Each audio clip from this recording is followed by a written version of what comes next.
Cerita berawal dari sebuah cerita horor dari seorang cewek berjaket merah bernama Masami. Konon katanya ada sebuah tape aneh yang kalau diputar di televisi, bakal ada sosok wanita yang keluar dari televisi dan mengancam si penonton dan akan wassalam dalam seminggu. Lalu diikuti dering telepon dari seseorang misterius. Nah, masalahnya, gadis berjaket biru bernama Tomoko baru saja menonton tape aneh itu bersama dengan teman-temannya. Di tengah ngobrol, Tomoko ketakutan saat mendengar bunyi telepon. Masami dengan enteng mengangkat teleponnya yang berasal dari ibunya Tomoko. Mereka tertawa dan menjalani sisa malam. Tomoko mematikan telepon di ruang tamu, tapi TV itu hidup lagi dan dia terkejut oleh sesuatu. Seorang reporter bernama Reiko Asakawa sedang menelusuri kutukan videotape yang viral dengan mewawancarai salah satu siswa sekolah. Tapi mereka benar-benar gak bisa memastikan kutukan itu ya, karena cerita kutukan itu beserta korbannya hanya informasi dari mulut ke mulut aja. Hari ini Reiko pulang lebih cepat karena mau melayat ponakannya Tomoko bersama anaknya bernama Yoichi yang wassalam secara misterius. Singkat cerita, Reiko dan anaknya sampai di rumah duka. Reiko berniat bantu-bantu di rumah, tapi dia malah mendapat informasi soal wassalamnya Tomoko dan ketiga temannya yang gak wajar. Pagi harinya, Reiko kembali ke rumah Tomoko dan bertemu dengan saudaranya untuk menyelidiki keanehan ponakannya. Dia lalu masuk ke kamar Tomoko dan menemukan film negatif milik Tomoko. Setelah dicetak, Reiko melihat-lihat foto liburan Tomoko di daerah Izu. Nah, ada satu keanehan di mana wajah di foto liburan Tomoko awalnya itu normal-normal aja, tapi besoknya berubah jadi blur. Setelah Yoichi pergi ke sekolah, Reiko mendatangi kabin yang menjadi awal kutukan dari keponakannya. Setelah istirahat sebentar dan makan malam, Reiko bertanya soal kedatangan Tomoko. Tapi sebuah tape tanpa judul menarik perhatiannya sehingga dia menyetel kaset itu di kabinnya. Isinya cukup random ya, dari langit malam, seorang perempuan, penyiksaan, hingga sebuah sumur. Tak lama setelah menonton kaset itu, Reiko mendapat telepon misterius yang cuma ada suara berdecit. Sadar kalau Reiko mendapat kutukan seperti yang digosipkan, dia meminta bantuan pada mantan suaminya bernama Ryuji. Ryuji awalnya gak percaya, sampai dia melihat sendiri keanehan saat mengambil foto Reiko dengan kamera Polaroid. Penasaran dengan apa yang terjadi, Ryuji ikutan nonton tape terkutuk itu. Dia sebenarnya masih gak percaya karena gak mendapat telepon seperti yang Reiko alami. Agar bisa diselidiki lebih lanjut, Ryuji meminta hasil salinannya. Sore harinya, Reiko dan Ryuji ketemu di rumah Ryuji untuk mencari petunjuk di dalam video tape terkutuk. Selain diganggu oleh kedatangan muridnya Ryuji, mereka perlu alat untuk melihat rekaman terkutuk itu secara spesifik. Dari situ, Ryuji mendengar sebuah sajak yang bisa dijadikan petunjuk. Keesokan harinya, Reiko mendapat telepon dari Ryuji kalau sajak kemarin berasal dari pulau Oshima. Mereka berdua langsung mencari tahu tentang pulau itu di perpustakaan. Sesaat setelah Reiko mengabari anaknya, dia menemukan berita di sebuah koran kalau gunung di pulau itu meletus dan sudah diprediksi oleh seseorang paranormal lokal. Besoknya Reiko mengajak Yoichi pergi ke rumah kakeknya untuk memancing di sungai. Setelah selesai bermain, Yoichi tidur karena kecapean. Reiko menerima telepon dari Ryuji kalau dia mendapat identitas wanita yang ada di video terkutuk.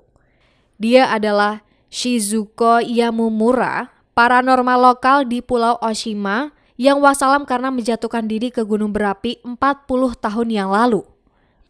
Saat semuanya tertidur, Reiko terbangun dan mendapati anaknya gak ada di kasur. Ternyata Yoichi habis nonton tape terkutuk yang sengaja dia bawa dari rumah. Dengan polosnya, Yoichi membawa dan menonton tape itu karena dibujuk sama arwahnya Tomoko. Ya kalau gini sih Yoichi juga ikut kena kutukan. Besoknya, Reiko dan Ryuji pergi ke Pulau Oshima untuk mencari petunjuk tentang Shizuko dengan diantar oleh seorang pemandu. Mereka bertukar informasi tentang Shizuko.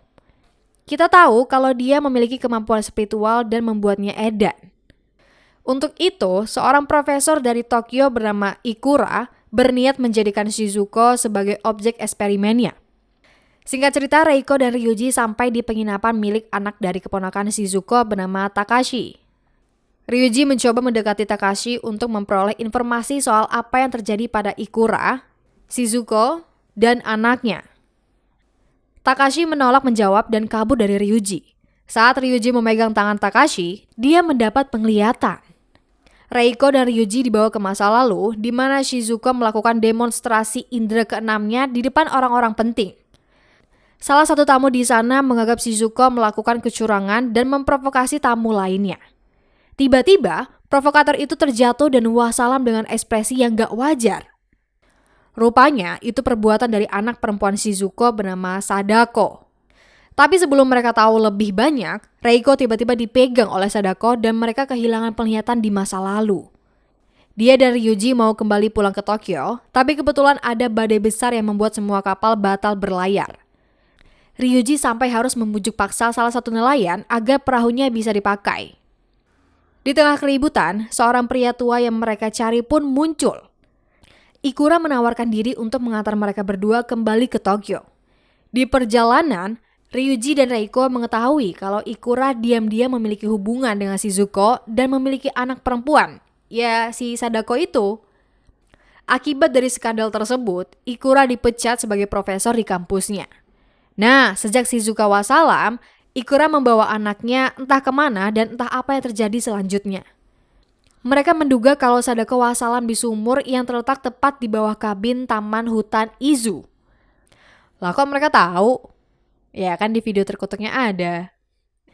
Singkat cerita mereka sampai di Tokyo dan langsung pergi ke Izu untuk melihat sumur yang menjadi makam Sadako. Saat Reiko menyentuh penutup sumur, dia mendapat penglihatan di mana Sadako wassalam karena Ikura. Ryuji turun ke dalam sumur untuk menguras isi sumur agar Reiko segera menemukan jasad Sadako. Waktu semakin menipis. Hingga akhirnya Reiko menggantikan posisi Ryuji. Dia menemukan sebuah rambut dan tengkorak milik Sadako yang telah berada di sana selama puluhan tahun. Reiko akhirnya merasa bebas dari kutukan. Dia bersama Ryuji melaporkan penemuan jasad Sadako pada polisi. Semuanya sudah berakhir, Reiko diantar pulang Ryuji ke rumahnya. Berakhir? Oh, tentu tidak dong. Besok paginya, Ryuji yang lagi memeriksa kerjaan mahasiswanya diganggu oleh suara TV yang tiba-tiba menyala. Dia terkejut melihat Sadako tiba-tiba muncul dari dalam sumur.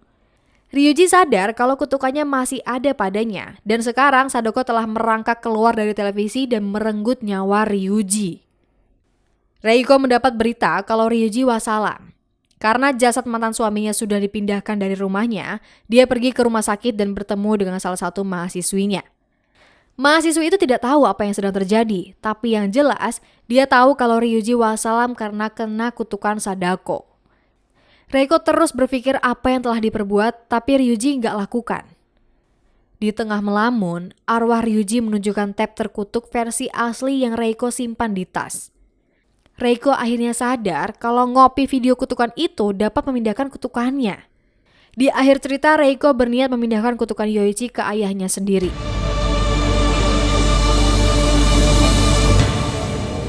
Oke, jadi itulah film Ringu yang menjadi inspirasi Samara untuk meneror di Amerika. Nah, menurut gue lebih bagus versi Ringu ya, karena ceritanya lebih detail dan gak serba tiba-tiba gitu. Kalau kalian tim Sadako atau Samara nih? Tulis pendapat dari request film dari kalian di kolom komentar. Terima kasih ya buat kalian yang sudah menonton. Bisa kali ya klik like-nya, subscribe yang belum, dan nantikan arah film lain dari kami. Pesan dari film ini adalah, jangan menonton sembarangan. Siapa tahu itu bukan kaset video dari manusia. Oke. Kesepian terima kasih. Sekian terima kasih. Sampai ketemu di pembahasan berikutnya. Bye-bye.